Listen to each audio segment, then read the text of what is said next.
Elle vient tout juste de prendre la tête d'Europecar et elle est l'invitée des Échos. Bonjour Caroline Parot. Bonjour. Vous êtes la présidente du directoire d'Europecar. Vous venez de prendre vos fonctions récemment parce que l'ancien PDG Philippe Germon a quitté ses fonctions. Ça s'est fait de façon un peu brusque et surprise. Qu'est-ce qui s'est passé à la tête d'Europecar ? Écoutez, brusque, non. Il y a eu une décision du conseil de surveillance de mener à bien cette transition, compte tenu du plan d'accélération que nous avons au niveau du groupe pour les années 2020. Et donc, le conseil de surveillance a considéré que dans ce plan, avec son implémentation très opérationnelle, mais aussi sa vision très long terme, l'équipe de direction que je gère, avec mes deux autres collègues, était la mieux à même pour mener ce plan ambitieux pour les 5 années à venir. Il y a eu une pression de la part de certains investisseurs, actionnaires en particulier, ou pas ? Pas de pression. Ce qui est vrai cependant, c'est que le cours de bourse, dû à des éléments essentiellement extérieurs, n'est pas à un niveau satisfaisant. Je considère que la valorisation de la société aujourd'hui avec ce cours de bourse n'est pas du tout au niveau adéquat. Et ça fait partie également de la feuille de route à mon niveau et celle de mes collègues, d'être plus dans l'explicitation de notre business model, exprimer la croissance de ce groupe et regagner un momentum important sur les marchés financiers. Alors justement, vous en parliez de ce cours de bourse, parce que finalement l'IPO, l'introduction en bourse d'Europecar, elle est relativement récente et le cours de bourse a eu tendance à diminuer depuis cette introduction. Aujourd'hui, justement, quels sont vos objectifs en termes de cours de bourse ? Est-ce qu'il y a effectivement des actionnaires qui aujourd'hui demandent à ce qu'il faille redresser ce cours ? Alors, au-delà des actionnaires, nous-mêmes considérons que la valeur actuelle ne reflète pas ce que nous pensons des fondamentaux de l'entreprise.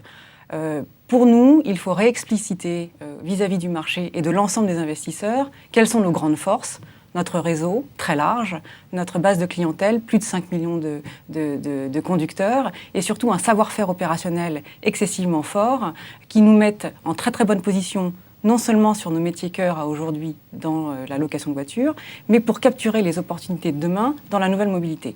Cette explicitation, on doit la continuer, la réaffirmer de façon forte et mieux expliquer aussi notre plan de marche jusqu'à 2020 afin de recréer au niveau des actionnaires et du marché ce momentum sur la valeur.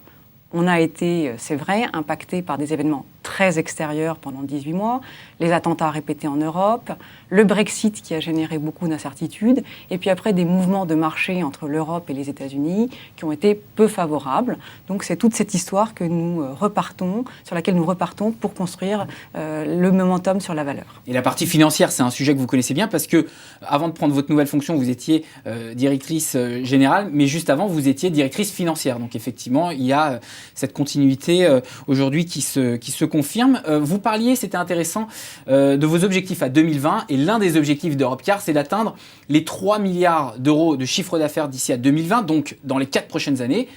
Aujourd'hui, ces objectifs sont-ils maintenus, confirmés et comment les atteindre ? Alors, nos objectifs sont non seulement maintenus et confirmés, mais c'est tout le plan de marche que nous avons discuté avec le conseil de surveillance pour atteindre ces objectifs.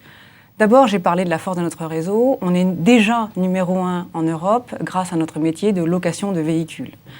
Cette force a encore une forte croissance devant nous, puisque avec la diminution progressive du propriétariat des voitures, nous considérons que notre business model sur la location de voitures va continuer de croître et nous avons un plan de marche très très fort pour croître sur les prochaines années. Donc ça, c'est le contexte du marché. Du marché. De nouvelles opportunités face à nous, puisque on parle souvent de nouvelles mobilités. Les nouvelles mobilités, c'est quoi ? C'est de la location de très très courte durée. L'autopartage, c'est déjà de la location de voiture. Et la très courte durée, c'est les nouvelles opportunités de demain que nous sommes en train de saisir grâce à une organisation d'Europecar Lab.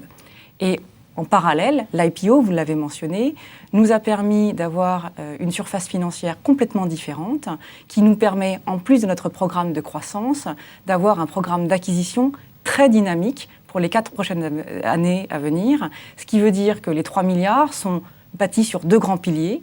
notre croissance interne très forte avec des marchés très définis et un programme de croissance externe très très fort. Justement, sur ces croissances externes, sur ces acquisitions que vous souhaitez faire, on suppose qu'il y a probablement des acquisitions dans les domaines que vous évoquiez, justement par exemple l'autopartage, la location de voitures très courtes. C'est ça aujourd'hui que vous allez cibler principalement, c'est-à-dire cette économie que parfois on qualifie de collaborative, c'est-à-dire où ce sont des particuliers qui se louent leur voiture, comme par exemple WeCar ou Drivey, des startups qui peuvent concurrencer aujourd'hui Europcar. Alors, on cible les deux sujets. On cible notre métier cœur de la location de voitures par le rachat de franchisés, mais on cible également les nouvelles mobilités. Alors, ça fait 2 ans qu'on investit dans ces nouvelles mobilités. Ubico déjà. Ubico, fin 2014, qui est le leader de la gestion de véhicules et de mobilité pour les entreprises, que nous avons acquis fin 2014 et que nous développons progressivement dans toutes les grandes capitales européennes. Ils sont présents à Paris, à Londres, Madrid, Berlin, et on va bientôt ouvrir l'Italie. Donc, ils sont déjà là et on les développe pour les entreprises et aussi pour les segments des particuliers. Nous continuons d'investir dans ce schéma pour apporter des nouvelles offres de services à nos clients importantes, des plateformes, la plateforme sur mobile. Et nous avons déjà une plateforme multimodale qui propose à nos clients des services 3 en 1, par exemple, depuis le début 2016. Sur Ubico, vous pouvez choisir soit de la location de voitures traditionnelle, soit des véhicules en autopartage ou en libre service, soit aussi, avec des partenaires, des locations de voitures avec chauffeur. Donc vous avez l'ensemble des services sur la même plateforme avec Ubico, et c'est un pilier fort de développement également pour nous. Est-ce qu'on peut imaginer Europcar, justement, avec cette acquisition-là ou d'autres, venir concurrencer demain, par exemple, Vélib ou Zipcar, c'est-à-dire ces nouveaux usages qui se développent, où dans une même ville, on loue une voiture juste non pas pour une journée, mais juste pour un trajet? Ubico fait déjà de la location pour un trajet. C'est de l'autopartage. Ubico, vous prenez votre voiture le matin et vous la gardez pour 1 heure. Et puis, au bout d'1 heure, vous pouvez la remettre dans une station dédiée ou sur un autre endroit. Mais à Paris, ça va bientôt... À Paris, nous venons de lancer notre offre depuis le début de l'année. Nous la développons. Nous avons cette offre également à Londres et de façon plus forte à Madrid. Donc pour nous, toutes ces nouvelles mobilités, il y aura beaucoup d'acteurs et c'est très bien puisque ça permet d'offrir à l'ensemble des consommateurs des offres alternatives à la propriété des voitures et c'est bien complémenté par tous les systèmes de transport public. Donc c'est un modèle en plein développement. Nous en sommes partis et nous sommes un acteur majeur. Nous avons déjà 1800 voitures opérées via Ubico sur toutes ces solutions de mobilité. Et sur ces nombreux acteurs que vous annonciez tout à l'heure, à l'instant, est-ce que vous pensez qu'il va y avoir des fusions, des rapprochements, une concentration des acteurs dans le secteur, justement, ou est-ce que tout le monde pourra se faire sa place ? Alors, pour se faire sa place, il faut quand même avoir les fondamentaux de l'économie de partage et l'économie de la mobilité, c'est-à-dire avoir un réseau. Pas forcément des agences, mais un réseau pour maintenir les voitures, pour réparer les voitures, les nettoyer et les délivrer au bon moment et au bon endroit pour nos clients. Donc vous jouez sur la complémentarité avec l'activité historique d'Europcar. C'est une complémentarité, mais c'est une force fondamentalement. Pour faire ça à très grande échelle, il faut un savoir-faire opérationnel très fort. Nous avons ce savoir-faire très fort dans la location de voitures de, disons, moyenne durée d'environ 6 jours. Et ce sont les mêmes codes et les mêmes pratiques pour la très courte durée. Et nous avons déjà une très forte place de leader dans la location de véhicules. Et nous avons, avec ce réseau et cette base de clients, la capacité de devenir le leader européen des nouvelles mobilités dans les 4 à 5 ans à venir. Mais est-ce que ce qui vous manque, peut-être, c'est pas l'esprit start-up, justement, qui fait cette force de ces nouveaux acteurs qui disent, nous, on est complètement nouveaux et puis on veut renverser la table et les anciens usages, on veut concurrencer Europcar, on veut concurrencer Avis, on veut concurrencer...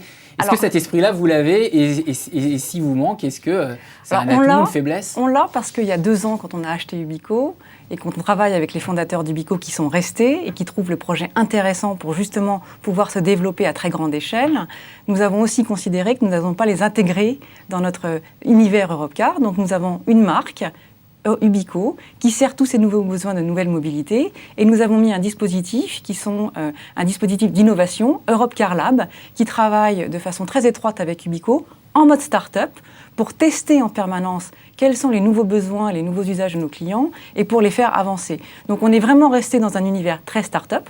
On leur donne les moyens financiers, mais une ambiance start-up, une vision tester les nouveaux usages et les mettre en service. Maintenir donc la culture d'entreprise. Merci Caroline Parot, je rappelle, présidente de Europcar.